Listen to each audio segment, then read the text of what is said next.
So I feel health, or I know, not just I feel, is one of the most important things that we got to pay attention to. And listen, the food and health industry is one of the most it's the biggest industry there is. Food and drugs, food and pharmacy, pharmaceuticals and food. These are the biggest industries. Why do you think they are the biggest industries? Because they are the one feeding you and giving you the medicines that you take in. So I think attention really needs to be paid on this sector. Yes, especially when we get into the truth and we get all excited about, oh, I'm spiritual, this and this, my background and this. Okay, that's great. But how are you going to make it to the promised land, though? Or how are you going to make it to your father's promise if you are sick? We don't, listen, the way this place is, we don't want you to be sick and come down here. No, we need you healthy. Because it is only when you are in perfect health that you can help the people around you. You can help the people that are waking up. But if you come and become a liability, somebody said something to me yesterday, that I don't like to be a liability to nobody. I always want to be a blessing. And that's what you want to do. And that's the significance of paying attention to your health. Don't wait till it's too late. Start now. Start now. Start taking your health serious now. Start taking the right stuff you need to take to ensure that you have a healthy life now, today. Do it today. Don't wait and still think that you have time. No, you don't have time. Because before you know it, you're 55 and you're struggling from pressures and all of that. I was talking to an elderly man the other day. He was like, I was asking, Daddy, what's wrong with you? He said, I have old age diseases. He said, I have old age sicknesses and diseases. Listen, everybody's going to grow old. If you work on it now, or if you work at it now, you save yourself from the troubles of old age and all that comes with it.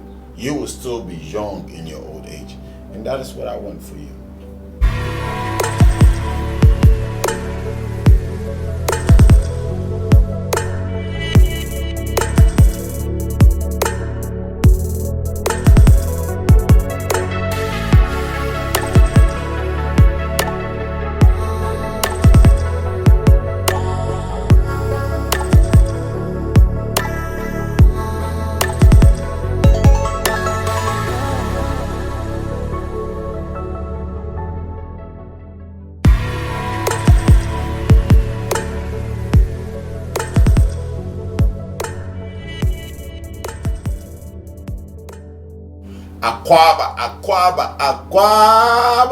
Aquaba to everybody. Welcome everybody that is tuned in to the Melanated Truth. My name is Kojo Bento. I'm here to serve you. I'm here to make sure you are indeed in the truth that you deserve to be in.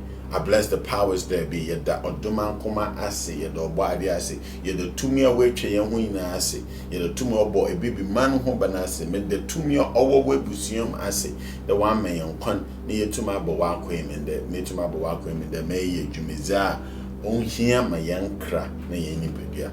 I'm excited to be here. Listen, I bless the powers that be that has given me the opportunity to be here and to speak to you and to talk to you every day.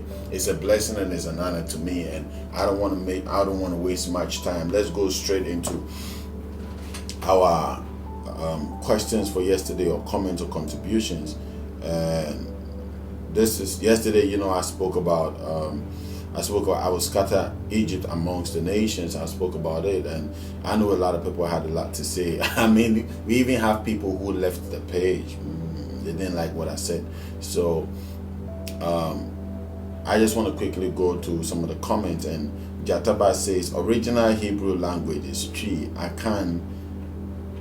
know it for a long time. Original language is tree. I know it for a long time. Bless you, Sister Jataba. And I think I see a reply there. And that's the reply from my elder Malachi says, well, a love envelope. Jataba said, Amen, Amen, Amen, I know. Bless you. He's calling me apostle, prophet, rabbi. You're funny. Amia says, are you saying that Amen Ra is the God of Israel, but they want us to believe it is Yah? What I'm saying is that these people that ran with Yah, are not the original people. They have never been. The original people have always been our fathers. I'm saying Yah was one of the gods of the days. But the people that were in Egypt, the highest of all the gods was Amen. There were other gods, but Amen is the God that was the king of all the gods. And it's fact. So the Israelites or the Ashkenazis had only knowledge about Yah, so therefore they ran off with the name of Yah. Because Egypt had the highest of all the gods as Amen. Moses was a priest of Egypt before the Exodus.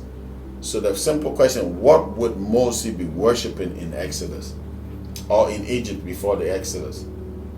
You understand what I'm saying? So the whole subject of Amen and Yah, you should know they are not enemies. Amen and Yah are not enemies.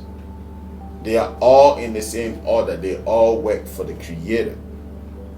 But when you are looking for the God of Egypt, the God that was in Egypt, the God of gods, the king of all the gods is Amen-Ra. Every other God was under Amen-Ra. But when you study the scriptures carefully, you would realize that certain things that were said in the scriptures was actually about Amen-Ra and nobody else. So if all these prophets and all these people are prophesying about Amen-Ra, then the question becomes, who was instructing these prophets to prophesy these things? You go what I'm saying? It's very possible that you can be a prophet and get a revelation or prophetic word from Yah or from Esi or Ajo or any of these powers that be.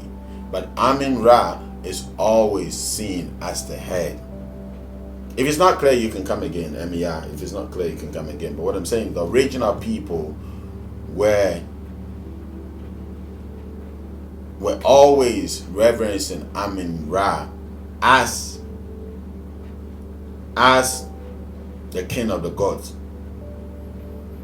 So if you want to know the original people, then you would, or if you search and find the original people, then you will find the God that they worship. Yeah, you get what I'm saying? Okay. You took a break and came back with a bang from Jataba. Bless you for your question, Amia. Caroline says, how do our people return and not fear to worship our God? Amen. How our enemies are very strong. We need our God. Our enemies are not stronger than us, but they are just systematically and strategically well vested.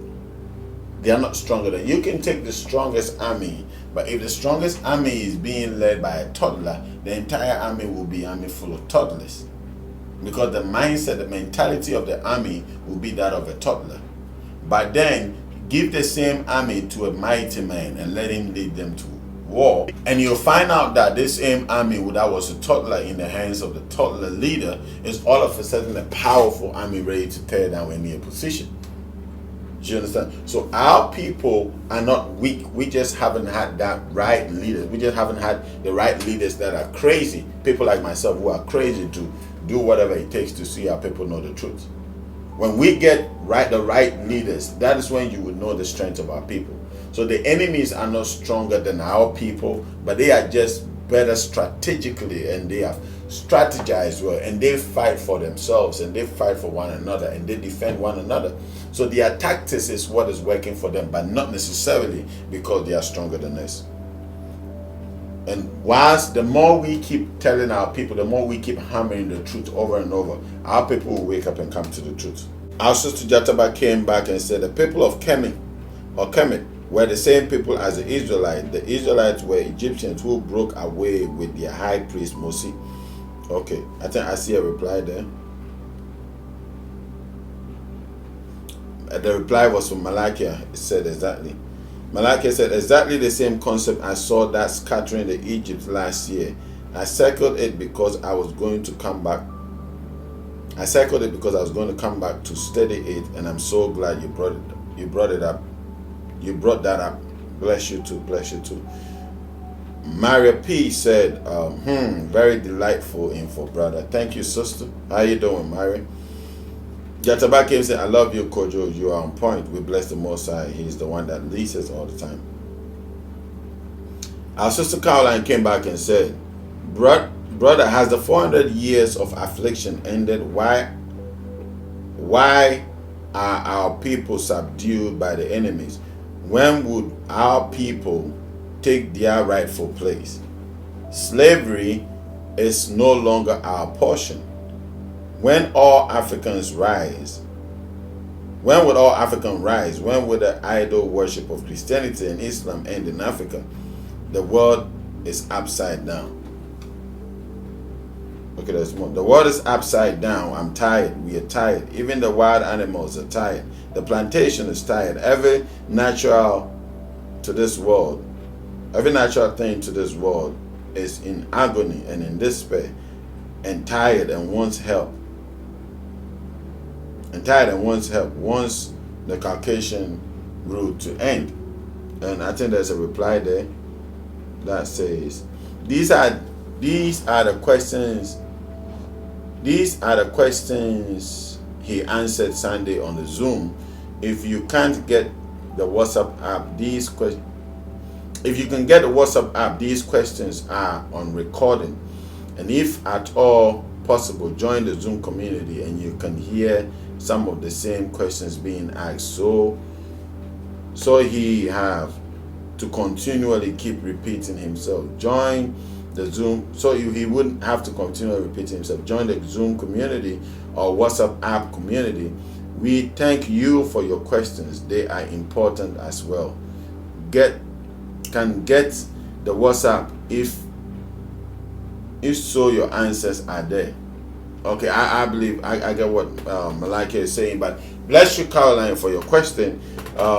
Like Malaki said, all these questions were addressed last Sunday at the Zoom community, and I think that in order for us not to go back and forth, we definitely hope you make it this Sunday, Caroline. Hope you make it this Sunday. Bless you for your question.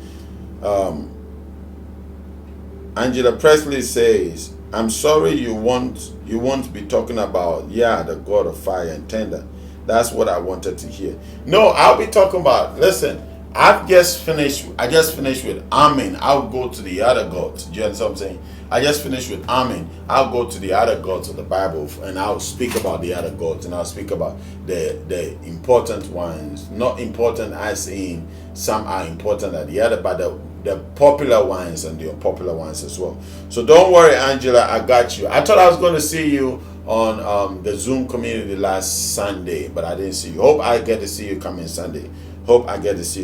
So that's it. These are the questions that came up during yesterday's video. I hope to get a lot of questions on today's videos as well, so that we can answer them. I'm blessed you are here. I'm glad you're here. I'm humbled you're here. Let's get into today's conversation.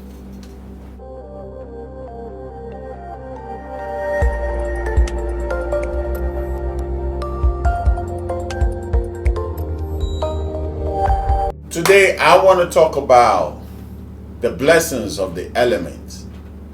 Yeah, somebody will ask, what has the element got to do with healing? Because we talk about health Wednesdays and you are going on about the element. You want to talk about the element. Listen, the element has got everything to do with your healing. Every single thing about your healing is hooked up to the element. So in our time, the only way to move forward is to now really pay attention to the kind of foods that we are taking into our system. What we should consider food is everything our grandparents and our ancestors were eating. And what we should consider not food are all the things that are coming out from the industries and factories and laboratories and these mega farms. All the food that are coming from these factories and mega farms and industries are all killing you. They are all killing you. The very food that our fathers ate, the very food that our grandmothers ate, the very food that our elders ate are the ones that are to sustain you. So this idea of, oh, there's this new food in town. Every new food has the potency of killing you. I'm telling you. Because any food that has life has always been here. It's not new. That is why oftentimes the wild stuff, the whole grain stuff, are the stuff that are recommended for you to eat anyway. And all the stuff that are GMO'd or the hybrid and all this craziness are the stuff that are killing you. All the foods that are coming out of the factories and the industries and what have you are all killing us. These are not foods. These are assassins. These are hired killers that are going to shoot you down from within. These are not foods. All these new foods in the market, like the noodles and what have you, all these foods are assassins. They are assassins. They are hired killers. They are hired guns. They are killing you slowly with no evidence. At least if they left evidence behind, then we'll go trace it and say, okay, it's coming from this place. They are professional assassins. They will kill you with no trace or evidence. You should know that there's a system that is being operated out there to put money in some people's pocket and to see other people laid in the coffin. So these people that are promoting all these foods and all these new products and new this and new that are not really doing that because of you. They don't care about you. Most people who produce these foods don't eat them anyways. They don't let their children eat them. They don't eat them themselves. Because they know without a doubt that these things are not here to bless you. They know these things are here to destroy you. So they make it very cheap. Very irresistible to walk away. So you would think, why would I spend so much money to get 5 vegetables while I can spend that same money to get a whole food for 3 days? What you don't know is that whilst you are spending that cheap money to get the food that will take you for 3 days, the sister of these companies, the pharmaceuticals, are always waiting, are also waiting because they know the food you just took in is going to get you sick and you are going to buy it from them. So the pharmaceuticals and the food companies, these are business partners. They are in bed with each other. And their target is you. They eat, sleep, dream, think about you. How they can get you to get stuck and addicted to the stuff that they are feeding you. Ain't it funny how a lot of people end up in the hospitals though? And the first thing is the enemy is a lie. The devil is a lie. I break and I bind the devil. But the devil you are breaking and binding is your own self. Like my sister Caroline asked, how are our people going to know the truth and embrace the truth and embrace the God that we have? This is why our people are never going to wake up. This reason right here. Because they are not waking up to the fact that there are certain things that are killing them way faster than somebody holding a gun to your head. There are certain things that are taking the life of our brothers and sisters and nobody even is talking about it. And when some of us come to talk about it, they look at you funny like you didn't have anything to talk about. No, I have something to talk about. I have eating healthy to talk about to save you from seeing your early grave. Now let's get to our elements and how our elements can heal us and bless us with amazing, amazing life outcomes. We need to understand that all of the creation is made up of 5 elements in different portions. The human body is also the product of these 5 elements in different portions. 72% water we have in the body, 12% earth, 6% air, and 4% fire. The rest is ether. The rest is ether. Ether is the glue. I call it the sphere or the hold the one that holds the glue that holds all these elements together. So it should occur to you that naturally the reason why these elements are of these percentages in our bodies is because all these elements are influencing our bodies naturally. All these elements are doing something to our bodies naturally. I know we've spoken about the elements in the spiritual spectrum, which we are still dealing with it. But this is the health spectrum and how our elements affect our health. And these are the natural ways you can cleanse your body. So let's break these 5 down. The 5 natural ways to cleanse your body. And I want to start with water. You should be very mindful of the water that you are drinking. You should be very careful and mindful. Your mind has to be always on the water that you are drinking. Water is such that you wouldn't necessarily know the kind of water that is going into your body with your naked eyes. But something that occupies 72% of your body should always be considered when you are taking it into your body. Imagine you preparing for an exams or a course, or going for a driving test, right? Imagine you going for a driving test and the driving inspector says each time you show your indicator the right time would give you 72% of your average marks to qualify you to have your driver's license. What would you do? Would you not pay enough attention to indicators? Would you not study into it? Would you not learn everything that there is to know about when to show the right signal, when to show the left signal, when to show the hazard, how to know whether your indicators are working? You would spend all that time understanding, because that is giving you 72% of your grading. Imagine you're taking an exams and you have fixes, you have marks, and they tell you that the biology is giving you 70% of the mark, or 72% of the mark. You will spend the entire night studying the biology and make sure at least you get the 72%. Then the rest, you see what you do with it.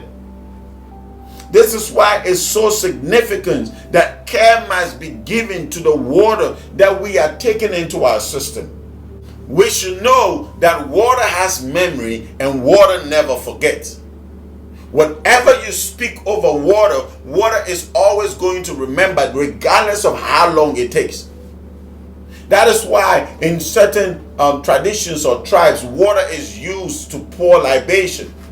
Because whilst you are pouring down the water, or when you stand by water and speak certain things, you should be sure of what you are saying. Because whatever you speak over the water will store that memory and would never lose it for the rest of your lifetime here on earth. Meaning, the water that we are taking into our body, we are drinking every time, is carrying a particular information. That is why you got to be very careful with somebody that is very spiritual. Because whenever anybody raises a curse over water for you, you are dead, you're gone. If the person knows how to do it right. Because you are either drinking water or using water in your food. So water is everywhere. The water that is coming into your body is always carrying a type of information. It's always carrying something. So when the water is entering your body and the water is stressed, you receive stress messages into your body. Your cells pick these stress messages and then run with it. That's why it's even very necessary that the minute water gets to your house and you fetch it, you don't drink it immediately, because you have no idea how far the water has traveled.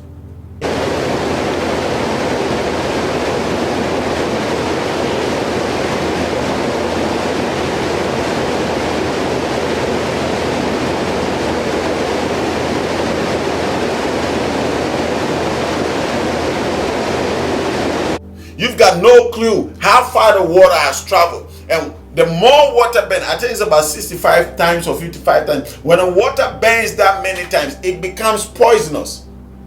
So when you fetch water straight from the tap, direct from the tap, and just drink it, all that you are taking into your system is poison. You have to allow the water settle.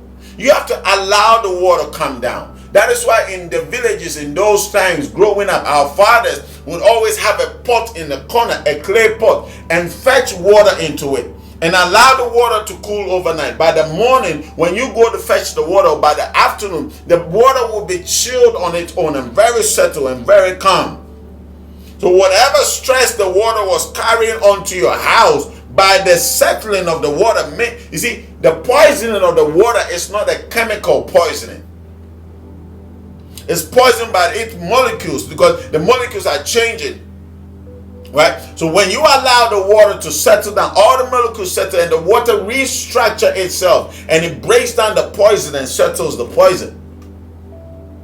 So don't just fetch water that is splashing and running and blue. Just fetch it and drink it. No. You always have to make sure your water settles first, and you pour it gently to your glass and you drink the water. Don't always be in a hurry to drink water rushing out of your taps.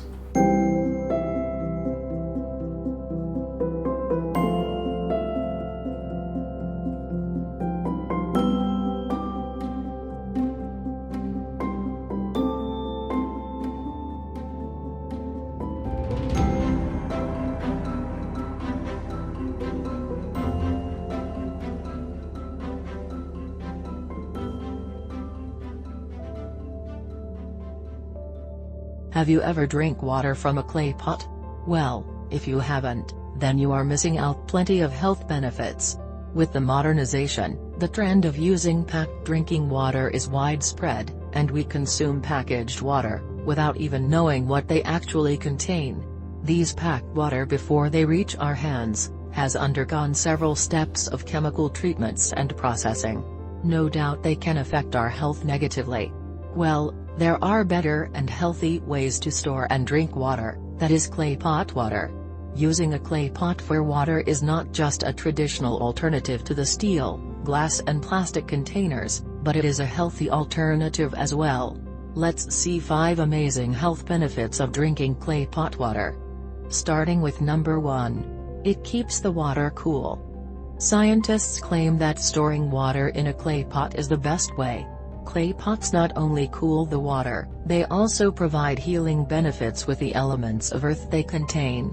These qualities of a clay pot is unique, and no other water container can offer such benefits. Number 2. It is a porous container.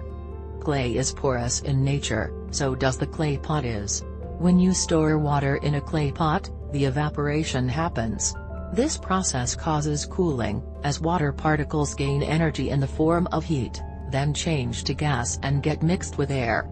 A clay pot has small holes visible at the microscopic level, through which water seeps out and gains energy to become gas, and gets evaporated, causing cooling. Hence, heat and moisture circulate throughout the pot, which doesn't happen in the metal or enamel-lined crockery that we use today. Number 3. They are alkaline. Another benefit of clay water pots is the alkaline nature of clay. The alkaline clay interacts with the acidity of water and provides the proper pH balance. This water can help curb acidity and in turn provides relief from gastronomic pains. In addition, when acidic food like meat or milk is cooked in a clay pot, they helps to neutralize the overly acidic qualities of food. Number 4. Improves metabolism and virility. We usually store water in plastic containers, without realizing that there are harmful chemicals in plastic like bisphenol A, which sweep into the water molecules and lead to health risks. Alternatively, drinking water from a clay pot can help improve metabolism, without the interference of dangerous chemicals like BPA. Drinking water from a clay pot can also help maintain a level of testosterone in your body. Number 5. Gentle on the throat. 20 or 30 years back, we still remember our summer vacations, when our grandparents used to insist us to drink water from the clay pot, instead of refrigerated water. Although we never knew why, one of the reasons could have been to avoid sunstroke. and other reason could be to avoid the sudden temperature change which could make us sick. Furthermore, water stored in an earthen pot is gentle on the throat. It is an ideal drink for people suffering from a cough or cold. So, these are some of the benefits of drinking water from clay pots. Please take note to clean the pots in every 3 days interval, and change the water regularly. Do make this a routine, to stay healthy. Whatever information the water is carrying, when you drink that water, it goes straight into your system and gives the same information to the rest of the water in your body and to your cells. How you treat your water determines how your water treats you. So if your water is going into your body and is peaceful and settled and calm, the minute the water goes into your body automatically begins to adjust to calmness. Some people get agitated all the time, they don't even know why. Because the water you are taking into your system is agitated. The water you're taking into your system is poisoned, and hence it begins to affect the rest of your body. So treat how you handle your water, the water you drink, is very necessary. That is why it's always important to make sure you settle your water before you drink it. Please don't forget this, because how you treat your water determines how your water treats you.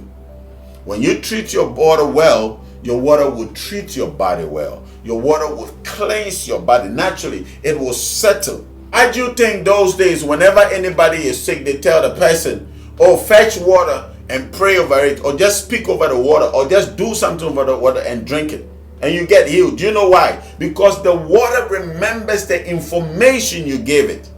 So if you want to cleanse your system naturally, all that you got to do, treat the water well, settle the water, pray over the water, speak your words over the water.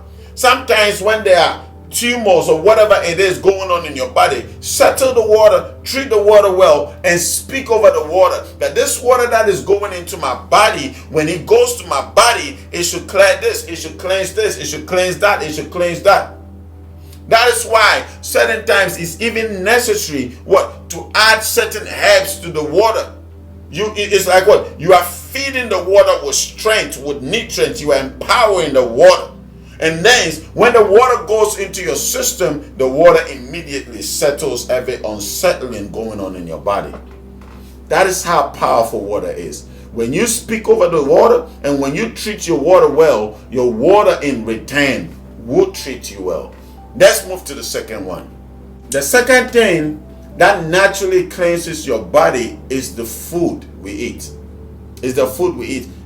Somebody will ask the question, what has the food we eat got to do with any element? Well, let me answer the question for you. The food you eat is the product of the earth. Whether it be food, drinks, herbs, all the green, everything. So long as it's edible, everything that is edible is a product of the earth. I've said it time and time and time. The food we are taking in is the building material of the body. So the food you are taking in is literally the earth element that is forming the 12% of your body. How you treat the food you eat will determine how your body builds up. You should always consider who planted the food you are eating, where the food you are eating came from, how the food you are eating got to you, the approach you gave the food you are eating when you met it, the heart you put behind the food when you are cooking it.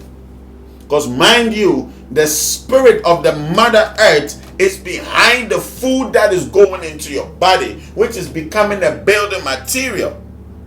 So whatever energy you feed the food with, the food releases the same energy into your body.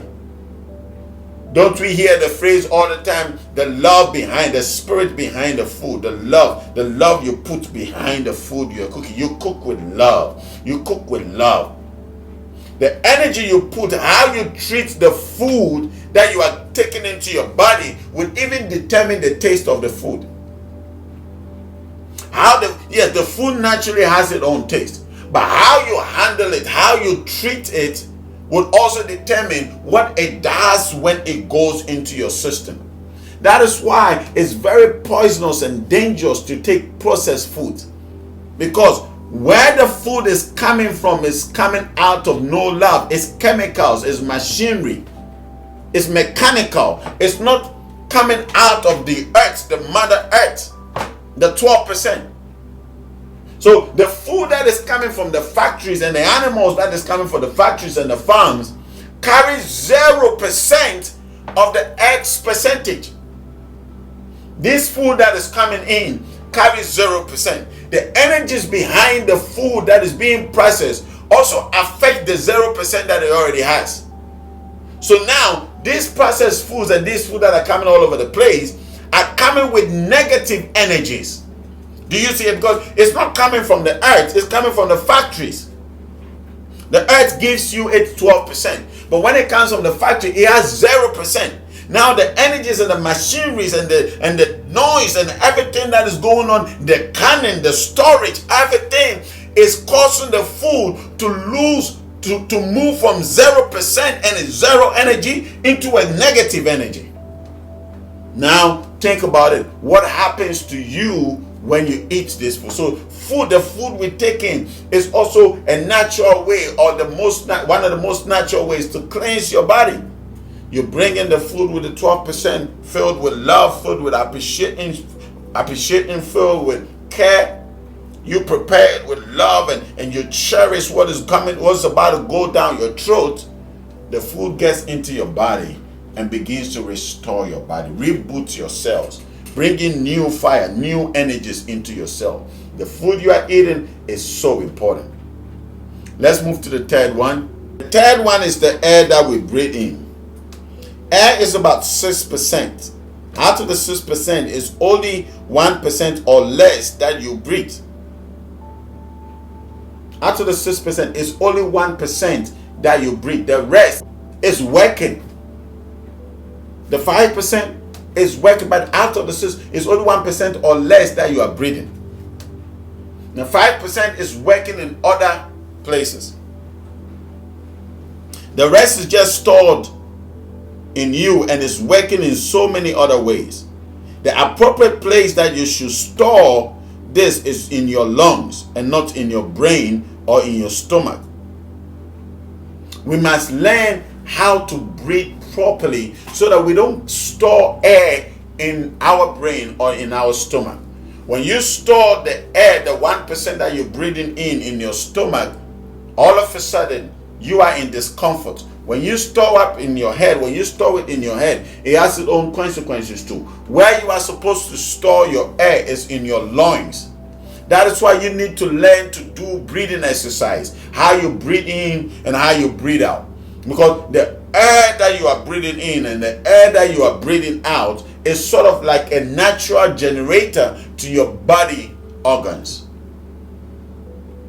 So the breathing in and breathing out will always affect or help you take out all the negative gases in your body and inhale the positive gases in your body, because we surround ourselves with an environment that pollution is always going into our body anyways.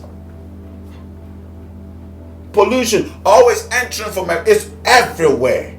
Because imagine a room full of 100 people. What is happening? The 100 people are still breathing the negative, the messed up, the polluted air in the room anyways. No new air is coming in. So you'll be in that room filled with people and all you are breathing in is polluted air. This 100 people can be in a meeting. This meeting has sound waves coming out. This meeting has what? Has electrical waves going all over the place. Maybe this room is air conditioned. So it means the same air that is being circulated in the room. The same air. So this is a very polluted environment, and then you also don't know how to breathe well. You don't have enough air stored in your lungs because they are in your head and they are in your stomach. And you know what happens to that. So you got to be mindful of the air that surrounds you, because it's only 1%. The rest is stored up. We must learn to breathe properly in the right environment. At least once every 2 weeks, find yourself in nature. Don't always stay in the same place, breathing the same polluted air around you all the time. Like I said, we have pollution in the sound waves, we have pollution in the radio waves, we have pollution in the telecommunication waves, pollution all around us. Pollution all around us. The air that is coming, you might think that, oh, I'm in my house, I'm in my building, but there are so many waves going on because you have your radio on, you have your TV on, you have your internet on, the lights are also projecting waves, the sound that you're making around your house, the air conditioning model is also making waves. There's so much pollution in the air. So your body keeps injecting this pollution every day, and you are in the same environment, you recycle in the same air all the time. What do you have to do then? You have to make sure at least once every 2 weeks you take yourself and your family out in nature. Go and stay in nature. Stay in the Creator's environment, the beautiful nature that the Creator has given us. Go and stay there for a while. Spend time, climb mountains, go and stay on top of the mountain, breathe the air, try some swimming, let your children play in water, swim, be in the environment. If you don't have the luxury to always finding yourself in nature and all that, at least have some trees around you, because these things what purifies your air. When you spend time in nature and when you breathe in and breathe out the air in nature, what you are doing is that you are exhaling the poisonous air that you've stored in your lungs. That is why people get lung cancer, because what poisonous air are stored in the lungs for a long time, and they start eating up the lungs and they start destroying the lungs. So you got to be in nature. You got to always find yourself in nature and breathe in and out the air and the oxygen that nature has to offer us. By doing that, naturally, you are cleansing your system of all pollutions. Be in nature. Stay in nature. Love nature. Stay there. Love it. Be in touch with the Creator's creation. Love it. Appreciate the creation. Let the trees talk to you. Let the waters, let the birds, let the mountains talk to you. Let them have conversation with you. By the time you come back home in the evening with your family, you'll have a pure system ready to fire up for the next couple of weeks. This is better than going to the restaurants and the movies and the malls and all of that. Spend time in nature and you will cleanse your system. The fourth one is spend time in the sun. Spend time. Let the sun. Spend time in the sun. Please learn to spend time in the sun. I honestly, genuinely pity most of our brothers and sisters that are caught up in these places that the sun only shows up at certain periods in the year. But once the sun is up, learn to spend a lot of time in the sun. The sun is an energy charger. The sun has a fire that every time it comes up, it is ready to rekindle the fire in you. The sun has always been pure since creation. Nobody can pollute the sun. At least we are blessed that nobody. Imagine if they could pollute the sun as well. So the sun has always been in its purest form. Spend time in the sun. In as much as it is giving you vitamin D, I mean, what are we talking about? This is the melanated truth. Let the sun charge up the melanin in you. The melanin is not only giving you the dark skin, it's also powering your brain, your intelligence. Spend time in the sun. When you spend time, all negative cells, all dead cells, all old cells will be flushed out by the sun's energy and new ones will come in. Spending time in the sun would definitely clear out all toxins, cleanse your system, cleanse your body. Please learn to spend time in the sun. The fifth of the final one is, what kind of fire do you have burning in you? What kind of fire? Is it the fire of greed? Is it a fire of hatred? Is it a fire of resentment? Is it a fire of anger? Is it a fire of love? Is it a fire of compassion? Is it a fire of care? Every single person on the face of the earth has a certain kind of fire burning in them.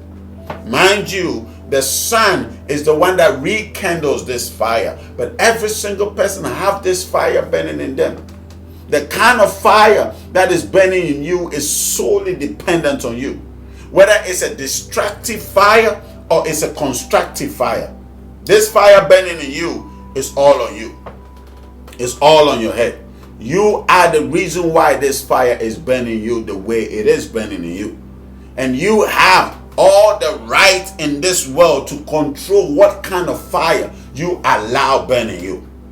You see, all these fires that I've listed, all these names that have come up, greed, anger, all these fires determines what happened in you and around you. When you have the fire of anger around you and hatred and bitterness and envy burning in you all the time, you should count yourself lucky, because you are dying very early. You would be one of the first people that gets to meet your judgment, because you are waiting for the judgment anyways. Learn how to control this fire that is burning in you. Learn how to maximize the sun's energy that is coming in you, burning up a fire. Learn how to move away from negative fire, destructive fire, and encourage the burning of very positive fires in you. Encourage it. I beg you, please spend time and encourage this fire that is burning positively in you. How do you encourage it? How do you grow? By spending time meditating, growing this fire in you. Spend time doing that. Because the fire in you determines how long you grow. Don't let your fire wax cold. Even the scripture says what? The fire of the altar, let it burn all the time. Let the fire of the altar burn all the time. Let the fire of the altar burn always. So let your fire always burn, and always burn. And let it be a burning fire of love. Let it be a fire of love. Never let your fire go out. Once you take care of this fire inside of you, you would never need to worry about what happens to you emotionally, psychologically, or physically. Once these fires are burning in all the right places and at the right temperatures and at the right conditions, you have nothing to worry about. You would always be in perfect health. Listen, you can learn to use the fire that is burning in you to burn out every tumor in your body. You just got to spend the time doing that though. And these are the things that our people, our generation don't want to hear these things. They want to hear every other thing, but they don't want to hear how you can control the happenings, the energies, how you can increase the energies, how you can, so you see, you can learn to just sit down one day and allow the fire to scan to your system and destroy everything that is not supposed to be in your system. You can easily do that. It's important for you to do it. Spend time meditating on the fire in you, and trust me, your health will be in a perfect place. When you follow these 5 principles, there is no way you would spend a day in the hospital. No way. You would always be in perfect health. But anyways, I don't want to take any much of your time. I've taken enough of your time this evening. But I want to leave you with this video to show to you our fathers have always been at the forefront of medicine. We've always been advanced. We've always been ahead. Just that some way, somehow, we didn't get to develop our knowledge. And we allowed everybody else come and steal our knowledge and develop it. If only we can develop the technologies and the intelligence of our fathers, we would rise up as a people and we would be leading this whole fight. We would be in control and we would be in our rightful place.